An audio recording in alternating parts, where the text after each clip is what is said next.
Meus amigos, com boa noite. Dando sequência ao nosso estudo, vamos fazer um recordátil rapidinho do que foi visto. Nós falamos nas últimas aulas sobre a quantidade descontínua, sobre a quantidade contínua, o lugar e o espaço, o movimento e o tempo, que é a medida do movimento.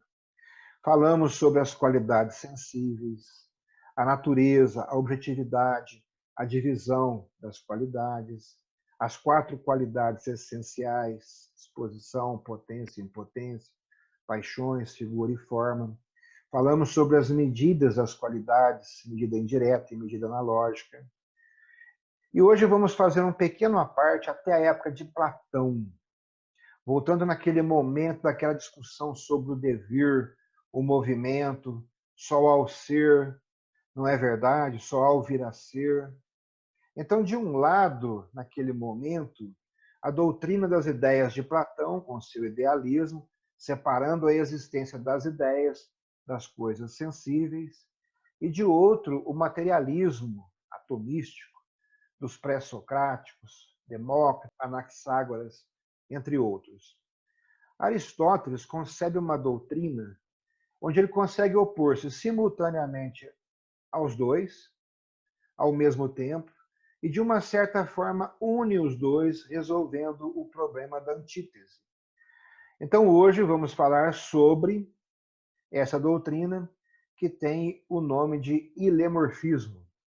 E começaremos então falando sobre a matéria e a forma, ou seja, sobre a essência dos corpos. Então, inicialmente é bom pensar que para as ciências físico-químicas, a questão das essências dos corpos não é um problema importante.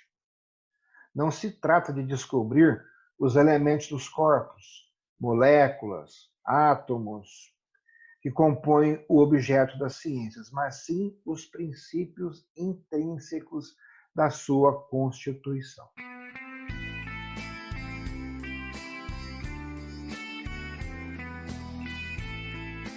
Então, o físico não vai ou não pode ir jamais, enquanto físico, além dos corpos.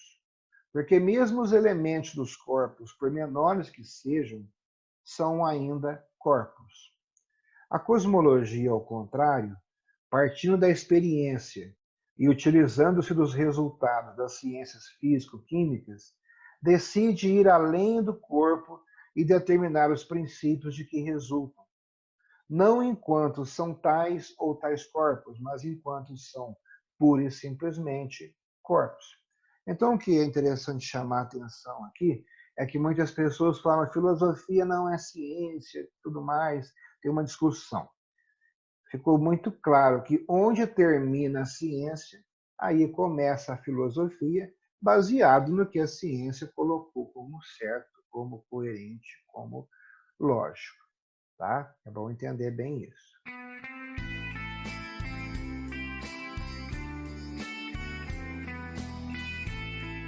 A teoria helemórfica, ela define a essência dos corpos como resultante da união de dois princípios, matéria e forma.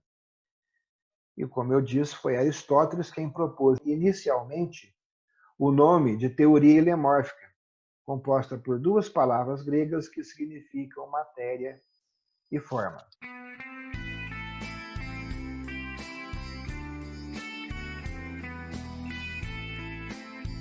Falando sobre a matéria e forma, agora aprofundando um pouquinho mais, os corpos comportam a matéria, que é uma matéria determinada. A matéria do corpo humano difere da de uma pedra ou da do ar. Mas de onde vem a diferença que existe entre estas diversas matérias?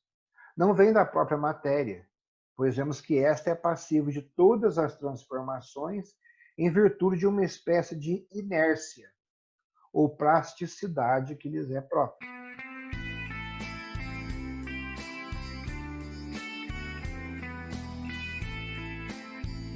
A diferença deve, então, provir de um outro princípio, que se chama forma substancial e que, apropriando-se da matéria indeterminada ou prima, faz com que seja tal matéria, matéria segunda, o corpo humano, a pedra, o vegetal, o corpo como tal, tem então dois princípios constitutivos intrínsecos: a matéria primeira e a forma substancial, assim chamada porque, por sua união com a matéria, constitui uma substância corporal determinada.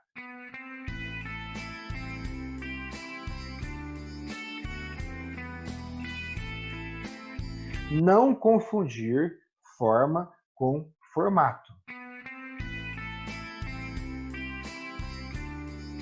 Vamos falar um pouco sobre a matéria e a forma como potenciato.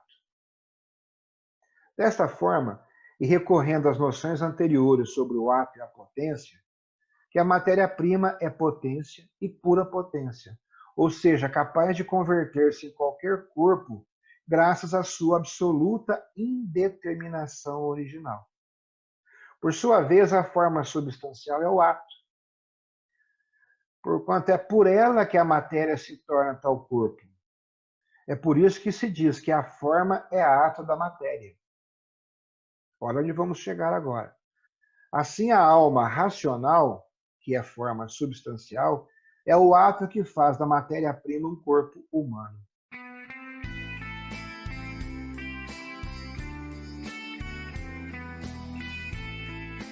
A matéria e a forma como princípios de ser. É necessário compreender que a matéria-prima não existe, não pode existir como tal. Toda matéria real é matéria segunda, quer dizer, determinada por uma forma substancial. Do mesmo modo, a forma substancial, salvo o caso da alma humana, não existe e não subsiste sem matéria. Então, matéria-prima e forma substancial não são seres, mas apenas princípios de ser.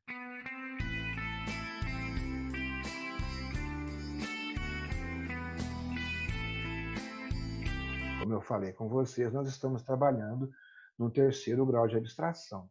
Tá? Vamos falar um pouco sobre a união da matéria e da forma.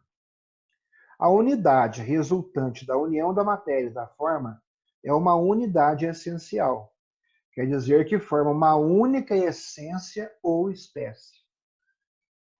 A união da matéria e da forma se faz sem intermediário, uma vez que a forma substancial é o ato primeiro da matéria.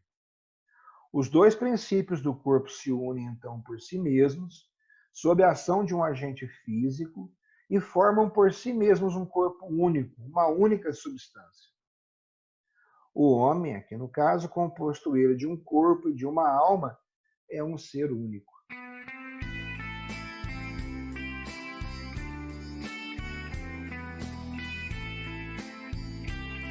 Temos que pensar também na atividade e passividade no corpo.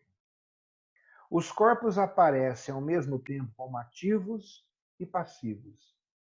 Estão sujeitos ao que a ciência chama inércia, ou seja, a uma impotência para modificar por si mesmos seus estados, e ao mesmo tempo manifestam, sob a provocação de agentes físicos, atividades determinadas.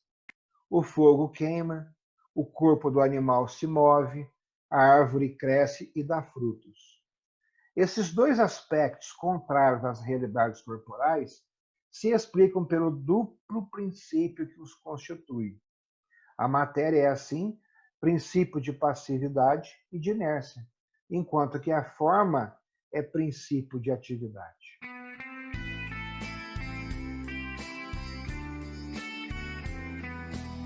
E aí nós temos que ter bem clara a noção de espécie. Todo corpo pertence a uma espécie determinada, a uma categoria de seres com a mesma natureza. Espécie mármore, espécie madeira, espécie cão, espécie humana.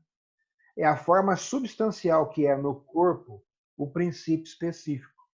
O princípio que, unindo-se à matéria, produz um ser de uma dada espécie.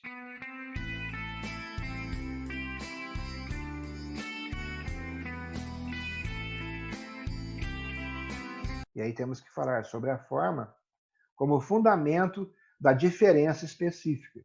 Lembram a definição de homem, animal racional? Nós tínhamos a diferença específica. É então a forma substancial que servirá para definir o que se chama diferença específica, o caráter essencial que situa um ser numa dada espécie. Então, a diferença específica do homem, animal racional, será o caráter de racional que define a forma substancial do homem ou alma racional.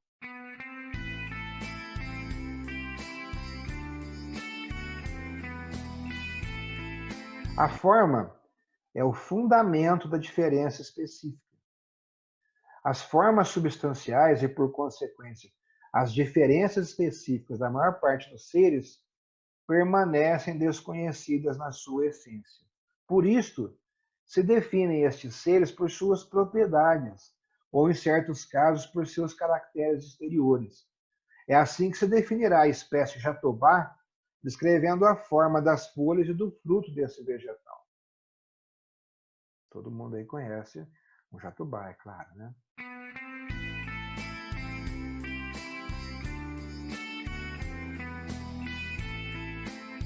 E temos que falar sobre a forma acidental. Todo ser corporal pode receber formas acidentais que não mudam sua natureza, mas apenas sua maneira de ser.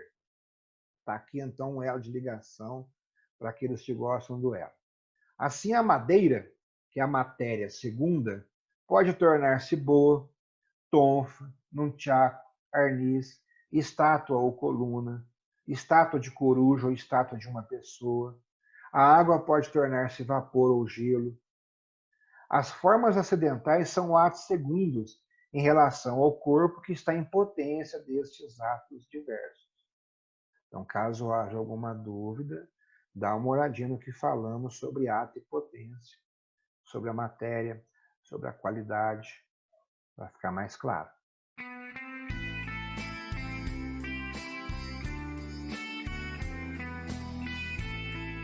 E aí nós caímos agora no princípio da individuação, o problema da individuação.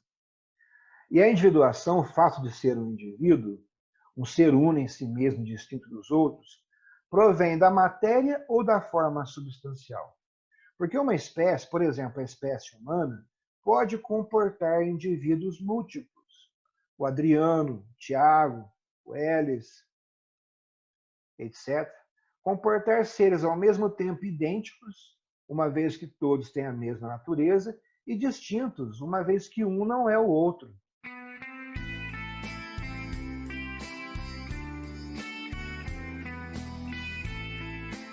A individuação pela matéria. Normalmente se afirma que a matéria é que é o princípio da individuação. E realmente a forma por si mesma é universal. Assim, a razão que faz o homem nada tem por si de individual. Uma razão que não seja mais do que razão formaria por si só uma espécie. Ao contrário, recebendo a forma, a matéria, por estar dotada de quantidade, ou seja, de dimensões e, por consequência, de finitude, limita e restringe a forma, determinando-a e, portanto, a individualiza.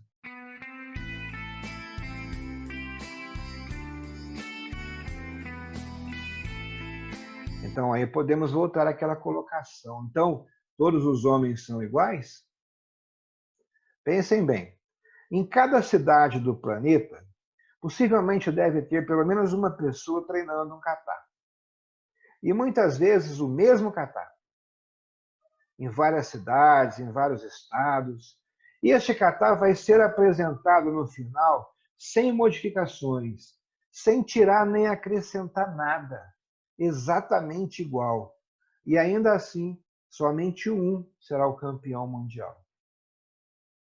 Então, cai na aula anterior, falando sobre a qualidade.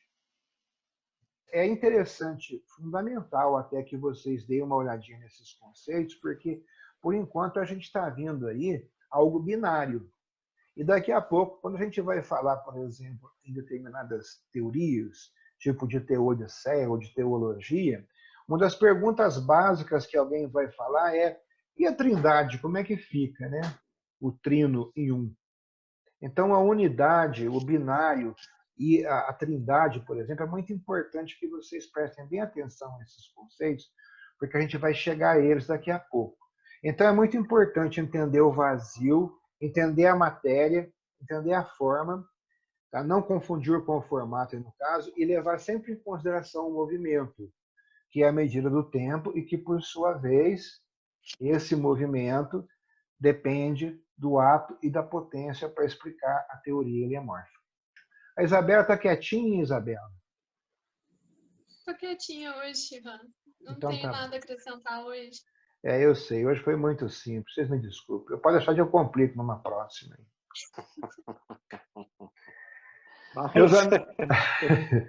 Meus amigos, muito feliz com a presença de vocês aqui. Um grande abraço a todos. Oyasu Minasai, vida longa, próspera, com muita saúde, paciência e perseverança. Até mais, pessoal. Boa noite. Boa noite.